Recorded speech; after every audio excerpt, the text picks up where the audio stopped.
President Trump says a U.S. military strike in the southern Caribbean killed 11 narco-terrorists aboard a Venezuelan boat. He announced that U.S. forces struck a drug-carrying vessel in the southern Caribbean, resulting in the deaths of 11 people he labeled narco-terrorists.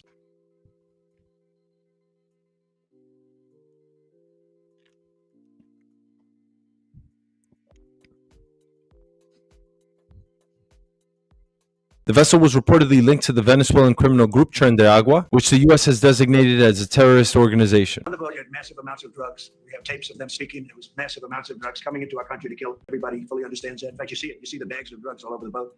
And they were hit. Obviously, they won't be doing it again. And I think a lot of, again, when they watch that tape, they're going to say, let's not do this. We have to protect our country, and we're going to. The strike occurred in international waters, according to President Trump. The operation was intended to send a warning to drug traffickers attempting to smuggle narcotics into the United States. Details from external observers and legal analysts suggest questions remain about the legality of the strike, especially in international waters, and potential violations of maritime or human rights norms. So what's the concern here? If the strike did in fact take place in international waters, roughly 2,000 miles from U.S. shores, in what looks to be a small fishing vessel, the justification becomes harder to square. There's no clear way to prove that the individuals aboard were en route to the United States. That raises the bigger question. Are we moving toward a standard where people can be targeted and killed without due process, based on the suspicion of intent rather than the confirmed action? It's a slippery precedent that deserves scrutiny. Let me know your thoughts.